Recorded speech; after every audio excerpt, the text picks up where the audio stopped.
हाँ हेलो, ये nuclear physics में there are so many effects, ये Zeeman effect, Faraday effect, Stark effect, there are so many effects.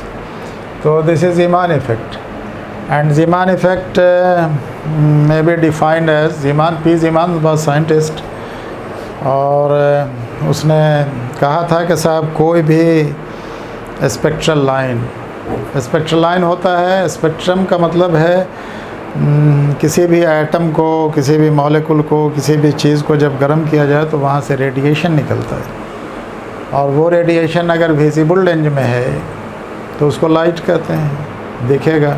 और नहीं invisible range में है तो इंफ्रारेड होगा, अल्ट्रावायलेट होगा, रेडियो वेव होगा, कुछ होगा. तो ज़ीमान ने यह देखा था कि साहब किसी भी एटम को, अब सोडियम एटम ही ले लीजिए, क्लोरीन का एटम ले लीजिए, कोई भी किसी चीज़ का एटम आयरन का ले लीजिए, तो उसको गर्म किया जाता है तो उससे उसका स्पेक्ट्रम निकलता है, यानी लाइन स्पेक्ट्रम उसको कहते हैं. एक ख़ास रंग का प्रकाश निकलता है. That Prakash is monochromatic, that light is monochromatic. अब वो लाइन स्पेक्ट्रम, एटम के चलते लाइन स्पेक्ट्रम होता है, मॉलिक्यूल के चलते बैंड स्पेक्ट्रम होता है, किसी मिक्सचर के चलते कंटिन्यूअस स्पेक्ट्रम होता है. There are so many types of spectra. Ultraviolet spectrum होता है, इंफ्रारेड स्पेक्ट्रम होता है, but here we are talking of visible spectrum. By visible spectrum we mean के सब spectrum whose wavelength lies between 4000 angstrom to 8000 angstrom. ऐसे wavelength की बात करते हैं जहाँ 4000 एंगस्ट्रम टू 8000 एंगस्ट्रम का वेवलेंथ हो. That is visible, that we can say with our eyes. और 4000 एंगस्ट्रम से कम वाला which is called ultraviolet spectrum, वो भी that is not visible by our eye. And infrared spectrum is also not visible. They can be detected by simple devices, simple apparatus, लेकिन they cannot be seen. Then Zeeman effect is of course के atom से जो spectrum बनता है, किसी atom को गर्म करेंगे तो स्पेक्ट्रम होगा, and that spectrum is naturally line spectrum because the atom itself is pure substance. Sodium तो सोडियम, उसमें कुछ नहीं मिला. हाइड्रोजन तो हाइड्रोजन स्पेक्ट्रम होता है, हीलियम का स्पेक्ट्रम होता है, सोडियम का स्पेक्ट्रम होता है. There are so many spectrums. Spectrums determine actually energy of light emitted by that atom. और वो energy if lies in the range of visibility then that is called visible spectrum. And if that energy does not lie in the range of our visibility then we say it invisible spectrum. अब invisible spectrum, visible spectrum में ये होता है line spectrum, band spectrum, continuous spectrum which we can see nature. And ये spectrum का type depends on nature of the substance emitting source, emitting light. तो किसी atom को अगर गर्म करेंगे ना तो उससे लाइट निकलेगा, किसी भी चीज़ को गर्म करेंगे तो लाइट निकलेगा. लाइट माने रेडिएशन, लाइट माने यू डोंट से कि साहब बस वो लाइट जैसा है ट्यूब लाइट और फलां लाइट चला. No, radiation which is visible उसको कहते हैं लाइट. तो और उसका वेवलेंथ होता है. तो किसी भी स्पेक्ट्रम का, लाइन स्पेक्ट्रम का माने spectrum emitted by atom, not by molecules, not by mixtures. तो एनर्जी या radiation emitted by an atom is called line spectrum. और ये लाइन स्पेक्ट्रम अगर किसी मैग्नेटिक फील्ड से पास करे तो ये स्प्लिट करता है, यानी एक स्पेक्ट्रम अब 4000 एंगस्ट्रम का है तो 3500 का भी हो जाए, 4500 का भी हो जाए, माने रेडिएशन एनर्जी उसकी अलग अलग हो जाए. वो देखिए, माने ऐसा नहीं समझना चाहिए, बहुत भारी नहीं, बहुत हल्का है, बहुत नेचुरल है और सिंपल बात है. समझने में परेशानी होगी. स्पेक्ट्रम तो स्पेक्ट्रम पढ़ा नहीं पढ़ा पता नहीं. सेकंड ये ISC के सेकंड ईयर में यानी 12th में भी पढ़ाई होती है. देयर आर माने टाइप्स ऑफ स्पेक्ट्रा जिसको कहते हैं, स्पेक्ट्रम का प्लूरल स्पेक्ट्रा. वहाँ प्रिज्म के इधर एक लाइट होता है, यहाँ से लाइट जाता है और उसके बाद उधर सतरंगा प्रकाश दिखता है, 7 रंग का लाइट बनता है प्रिज्म से डिस्पर्शन के बाद. That is called spectrum. और फिर उस 7 रंग के नीचे भी लाइट होता है, ऊपर भी लाइट होता है, which we don't see. Visible light वही होता है।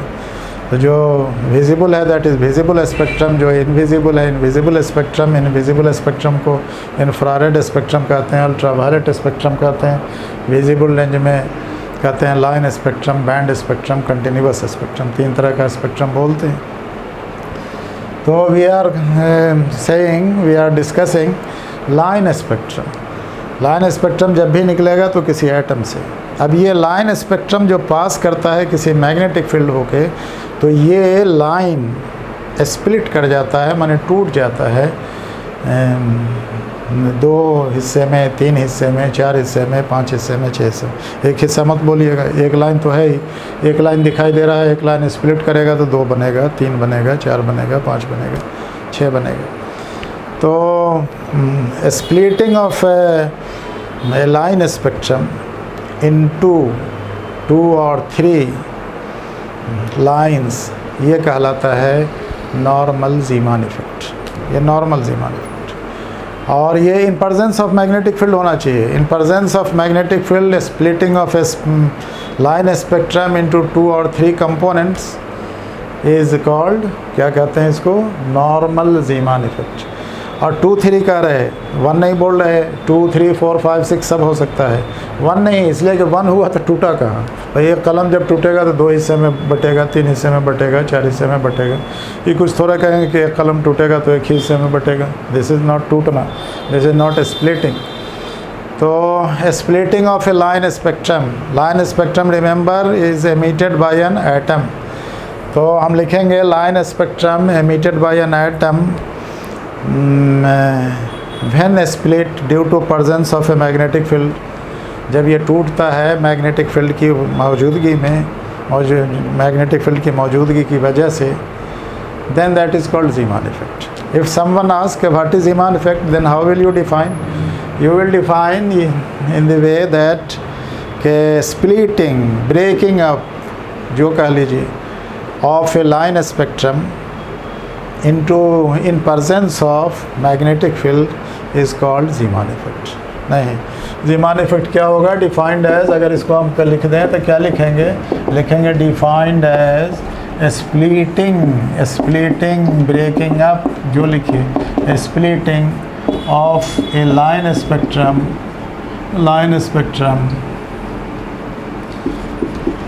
into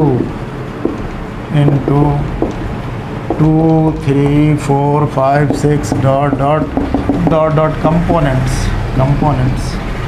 उसमें टूटना in presence of due to presence of a magnetic field किसी मैग्नेटिक फील्ड के चलते ये लाइन स्पेक्ट्रम का 2 3 4 5 हिस्से में टूटना, दिस इज़ कॉल्ड, क्या कहलाएगा, Zeeman effect। If someone asks how will you define Zeeman effect, then this is the definition, you may note। और ये जो होगा, ये स्प्लिटिंग ये 2 तरह का होगा। One is normal Zeeman effect, एक को कहते हैं नॉर्मल Zeeman effect, और दूसरे को कहते हैं ये एनोमेलस Zeeman effect। एनोमली होता है ना, उसी से एनोमेलस, माने उसमें विविधता जिसको कहिए, एनोमेलस Zeeman effect है ना, एनोमेलस Zeeman effect। ये नॉर्मल Zeeman effect में हुआ स्प्लिटिंग, दैट इज़ ये splitting of A line spectrum of a line, splitting of a line spectrum into 2 और 3 कंपोनेंट्स। 2 और 3 लिख देते हैं, या 2 या 3, इससे ज़्यादा नहीं। 2 और 3 कंपोनेंट्स जब इसमें टूट जाए तो इसको कहेंगे, यानी एक लाइन 2 हिस्से में बट जाए तो इसको कहेंगे 2 हिस्से में, 3 हिस्से में, तो इसको कहेंगे normal Zeeman effect। Anomalous Zeeman effect कहेंगे splitting of A line spectrum, splitting of a line spectrum into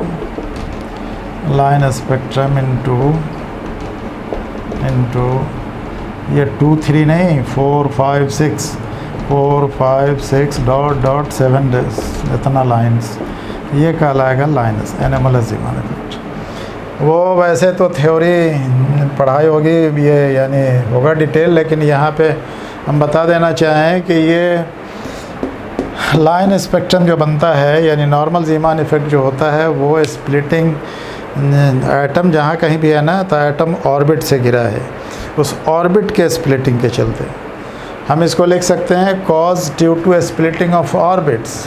cause due to यानी अलग ऑर्बिट से, अब एस ऑर्बिट पी ऑर्बिट ये सब होता है ना, ये सॉरी के एल एम एन होता है, वो होता है, या फिर एस पी डी एफ भी है जहाँ 2 इलेक्ट्रॉन डाल सकता है, 1 इलेक्ट्रॉन डाल सकता है, 1 2 से ज़्यादा रह सकता है, 1 भी रहेगा, 2 भी रहेगा, 3 भी रहेगा, एस में 1 या 2 रहेगा, पी में 6 रहेगा, 100 डी में 10 होगा और एफ में 14 होगा। तो ऑर्बिट के ब्रेकिंग से, ऑर्बिट के स्प्लिटिंग से, ऑर्बिट के प्रभाव से ये होता है normal Zeeman effect, one should remember. और ये एनोमलस ज़ीमान इफेक्ट जो होता है ये होता है स्पिन के इफेक्ट से। स्पिन इफेक्ट जो होता है, स्पिन क्वांटम नंबर भी हम लोग पढ़ते हैं, ±1/2 होता है, तो स्पिन के डिसइंटीग्रेशन से एनोमलस ज़ीमान इफेक्ट होता है। इसका एक्सप्लेनेशन इज़ समवट डिफ़िकल्ट, लेकिन इसका explanation is easy. Normal Zeeman effect का it is due to splitting of और ऑर्बिट्स। हम इसको लिख सकते हैं cause due to splitting, cause due to multiplicity of orbits. एक ऑर्बिट अगर एक ऑर्बिट का इलेक्ट्रॉन कई ऑर्बिट में बढ़ जाए then this is normal Zeeman effect. And नहीं, ये जो होता है ये स्पिन के डिफरेंस की वजह से होता है। किसी का स्पिन +½ -½ +½ अब स्पिन तो 2 ही होता है, लेकिन अलग अलग ऑर्बिट प्लस स्पिन मिला के जो इसका असर पड़ता है उसके चलते this is anomalous Zeeman effect. नहीं, ये कॉज्ड बाय इसको हम लिख सकते हैं कॉज्ड बाय चेंज इन, या इसको caused by variation in, caused by change in ही लिख लो, ऑर्बिटल एंगुलर मोमेंटम। ऑर्बिटल और एंगुलर मोमेंटम होता है ना, कोई भी चीज़ जब मूव करेगी, जैसे इलेक्ट्रॉन मूव करता है तो उसका मोमेंटम होगा और वो momentum will be called angular momentum. उसका लीनियर मोमेंटम नहीं होता, इसलिए कि इलेक्ट्रॉन ऐसे नहीं जा रहा, नहीं इलेक्ट्रॉन ये कर रहा, तो ये caused by change in orbital angular momentum, orbital angular momentum. और ये कॉज ड्यू टू, इसको हम लिख सकते हैं यहाँ कॉज ड्यू टू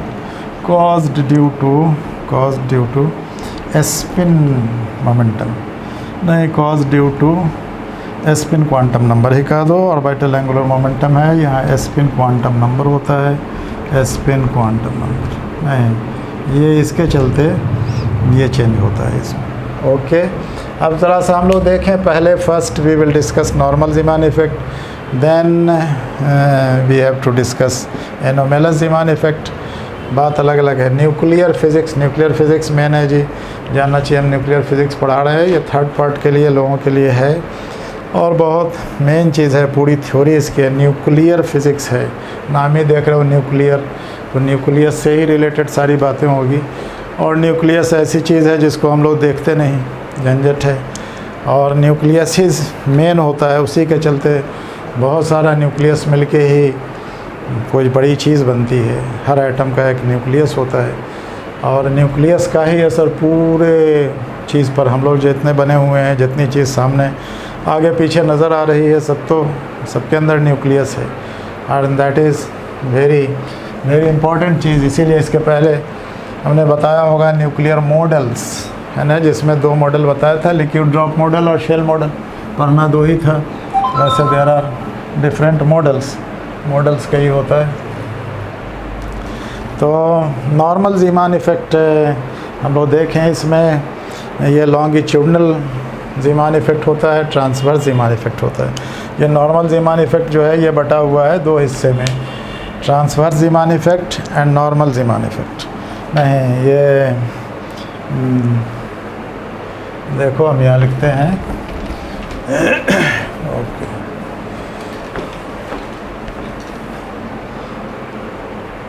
ये नॉर्मल ज़ीमान इफ़ेक्ट,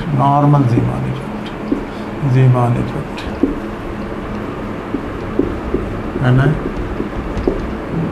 ये लॉन्गिट्यूडनल स्प्लिटिंग भी होती है, इसमें नॉर्मल ज़ीमान इफेक्ट कॉजेज़ हम लिखे हैं, कॉजेज़ दो तरह से होते हैं।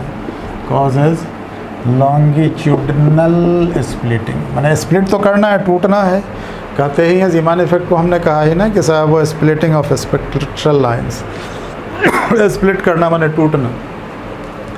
तो इसको हम लिखेंगे normal Zeeman effect causes longitudinal Zeeman effect और हाँ लॉन्गिट्यूडनल ज़ीमान इफेक्ट, ठीक है, Zeeman effect and transverse Zeeman effect. Normal Zeeman effect causes नहीं, माने मे रिज़ल्ट इन लिख लो, कॉज नहीं, कारण ये नहीं बनता है, ये अंग्रेजी में थोड़ा ये हो जाएगा, मे रिज़ल्ट इन, ये हो सकता है लॉन्गिट्यूडनल ज़ीमान इफेक्ट एंड दूसरा में बस दो ही तरह का होता है, transverse Zeeman effect, transverse Zeeman effect है ना, ट्रांसवर्स ज़ीमान इफेक्ट। तो ये लॉन्गिट्यूडनल ट्रांसवर्स क्या है, लेट अस सी, हम लोग देखें उसमें।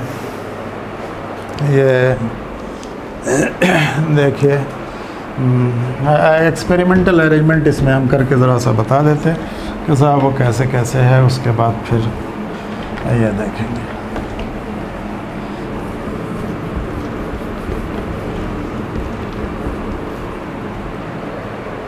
हम लिखते हैं माने एक्सपेरिमेंटल सेटअप फॉर ज़ीमान इफेक्ट, ऐसे लिख सकते हैं हम लोग, एक्सपेरिमेंटल सेटअप और ज़ीमान इफेक्ट। इस तरह से समझने के लिए इसमें 2 या 3 लाइन में टूटेगा ये, experimental setup for normal Zeeman effect, normal ही लिख लो यहाँ, नॉर्मल ज़ीमान इफेक्ट, ठीक है, इफेक्ट।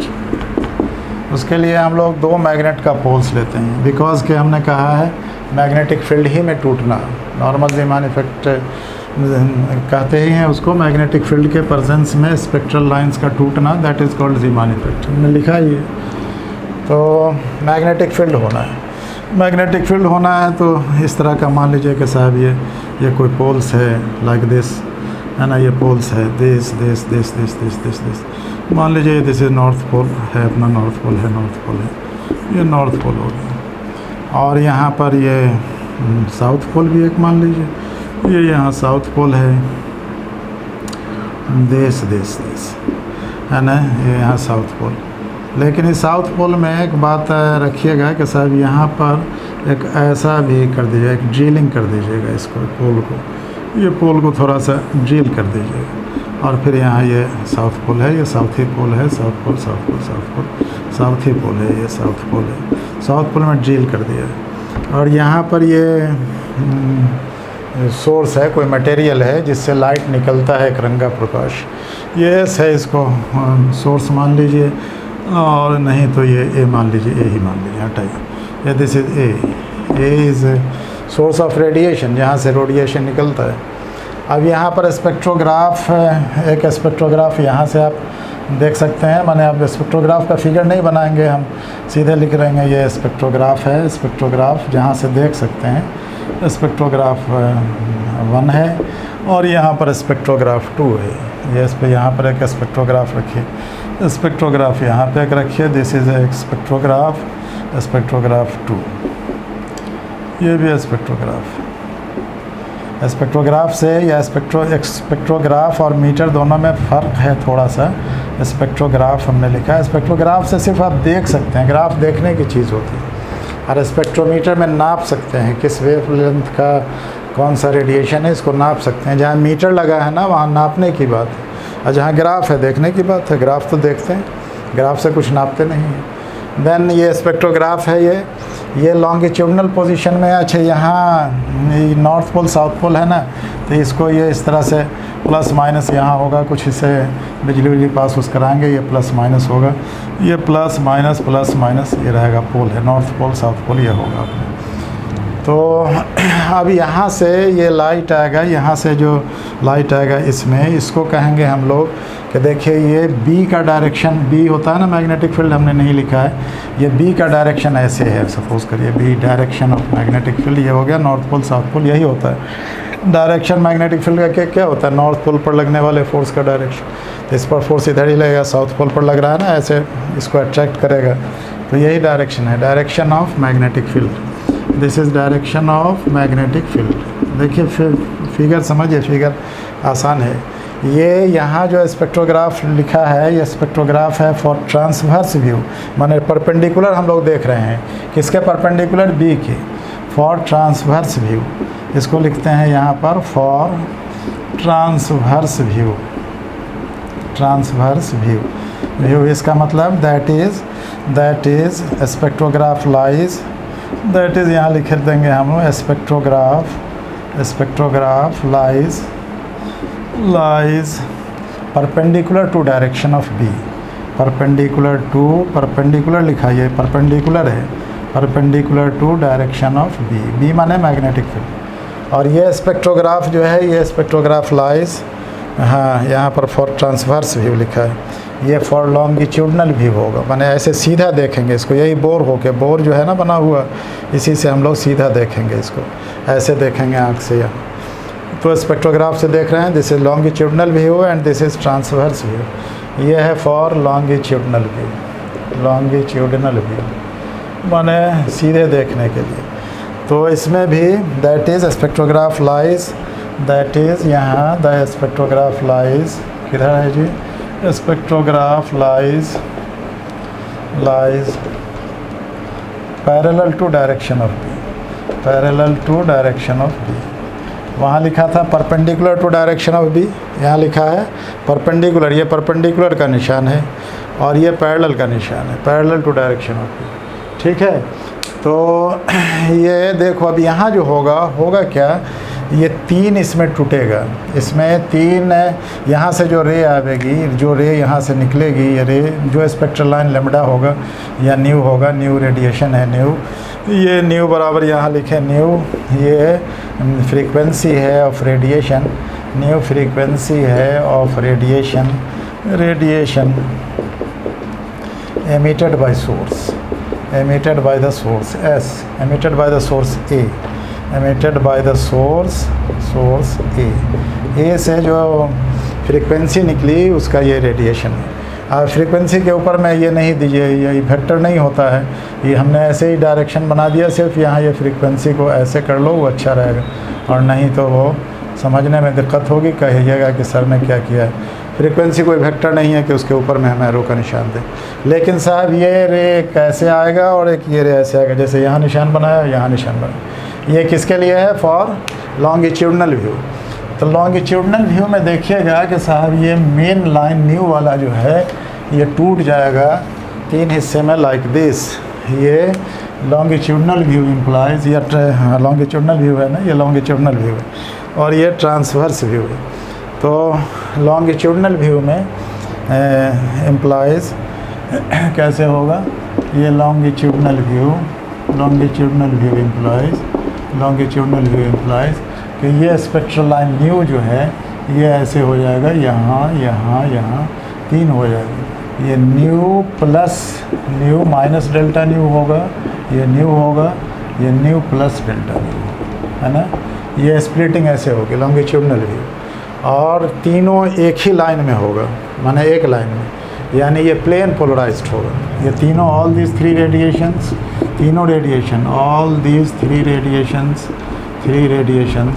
लॉन्गिट्यूडनल व्यू इम्प्लाइज इस तरह का होगा, न्यू प्लस डी न्यू हो जाएगा, न्यू माइनस डी न्यू हो जाएगा, यानी थोड़ा सा फ्रीक्वेंसी अगर ये 100 हर्ट्ज़ का है तो ये 95 हर्ट्ज़ हो जाएगा, ये माने ये 105 हो जाएगा, ये 95 हो जाएगा, लाइक दिस, थोड़ा तीन हिस्से में टूट गया।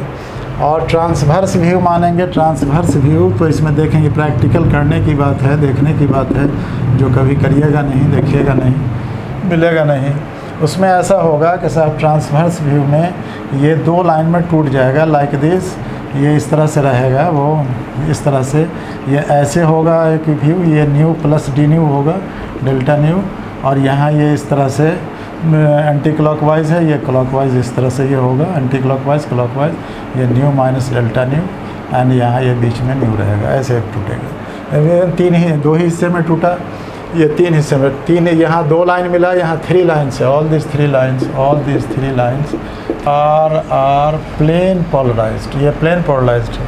और यहाँ जो ये 2 लाइन है ये सर्कुलरली पोलराइज्ड है, याद रखना चाहिए। ऑल दिस 3 लाइन्स आर, कहाँ पर लिख दें हम, स्टार करके देखो, यहाँ लिख देते हैं, यहाँ स्टार करके लिख देते हैं।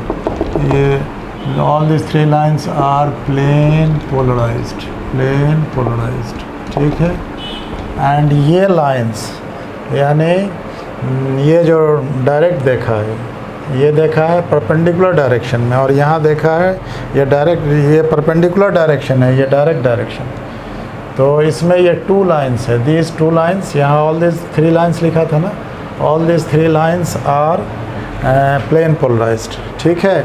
ऑल दिस 3 लाइन्स यहाँ के लिए लिखेंगे, यहाँ के लिए, ये यहाँ के लिए था, इसके लिए, इस डायरेक्शन के लिए डायरेक्ट देखा है, और ये इस डायरेक्शन के लिए यहाँ होगा, ये all this 3 lines are plane polarised. यहाँ इसके लिए होगा, इसके लिए दीज 2 लाइन्स, ये 2 ही लाइन हुआ, ये 2 ही लाइन है, इधर यहाँ कोई लाइन नहीं है, there is no line at all. Then these lines and these two lines that is of frequency कितना frequency nu plus delta nu and nu minus delta nu are circularly polarized। ये circularly polarized, polarization समझते हैं ना, circularly polarized। Polarisation तो 12वां के class में भी पढ़ा है। पोलराइजेशन कहते हैं यूनी डायरेक्शनल प्रॉपर्टी को, 12वां के क्लास में ऑप्टिक्स में पढ़ा होगा, interference, diffraction, polarisation.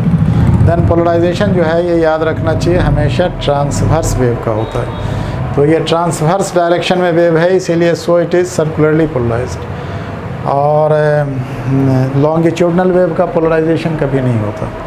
Longitudinal wave are never undergoes polarisation, transverse wave undergoes polarisation. Polarisation का मतलब होता है यूनी डायरेक्शनल प्रॉपर्टी, एक दिशा में चलने का गुण, दैट इज़ पोलराइज्ड, उसी को पोलराइज्ड कहते हैं। लोग कहता है ना कि साहब देखिए कास्ट पोलराइजेशन हो रहा है, तो साहब कम्युनिटी पोलराइजेशन हो रहा है, सो लोग कहता है, then this is called polarisation. तो याद ये रखना चाहिए कि साहब ये लॉन्गिट्यूडनल व्यू में मैंने ऐसे अगर देखेंगे तो ये light will be circularly polarised, और ट्रांसवर्स व्यू यानी परपेंडिकुलर, ये डायरेक्शन है ना, नॉर्थ पोल से साउथ पोल की तरफ ये डायरेक्शन है, इस डायरेक्शन के परपेंडिकुलर देखेंगे, यहाँ लिखा भी है for transverse view. Transverse view में जो लाइट होगा that will be plane polarised, and longitudinal view में भी जो लाइट होगा that will be circularly polarised. Then इस बात को याद रखना चाहिए। और इसी के साथ हमको लगता है कि ज़्यादा बात तो बतानी नहीं थी, इतनी ही बात। और याद रखिएगा ये है कौन डिस्पर, ये ज़ीमान इफ़ेक्ट, कौन सा ज़ीमान इफ़ेक्ट इसको कहा है हमने, नॉर्मल ज़ीमान इफ़ेक्ट, नॉर्मल जो होना चाहिए और जिसका एक्सप्लेनेशन आसान है। और ये है ऑर्बिटल क्वांटम नंबर के चलते, ये पोलराइजेशन हुआ है ऑर्बिटल क्वांटम नंबर के चलते। दूसरा जो है वो एनोमेलस ज़ीमान इफ़ेक्ट है। एनोमेलस ज़ीमान इफ़ेक्ट की वजह स्पिन का में डिफरेंस है, और नॉर्मल ज़ीमान इफ़ेक्ट की वजह ऑर्बिटल क्वांटम नंबर में डिफरेंस है। एनोमेलस की वजह स्पिन क्वांटम नंबर में डिफरेंस है। याद रखिएगा, difference in spin quantum number gives birth to माने उसी के कारण ये पैदा होता है। Spin quantum number gives birth, difference in spin quantum number gives birth to anomalous Zeeman effect, and in anomalous Zeeman effect splitting of lines is not 2 and 3, rather 4, 5, 6, 7. There are multiple lines, whereas in normal Zeeman effect there are only 3 lines or 2 lines. Here you see there are 2 lines, नहीं ये circular polarization इसीलिए ये निशान, and here you see there are 3 lines. But in anomalous Zeeman effect there will be multiple lines. There may be 3 lines, 4 lines, 5 lines, 6 lines, and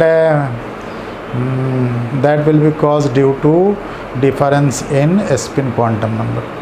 Here this is माने this here the cause is difference in orbital quantum. Okay, then with this आज का lecture finish. नहीं, फिर दूसरे दिन हम लोग बताएंगे तो एनोमेलस ईमान इफेक्ट बता सकते।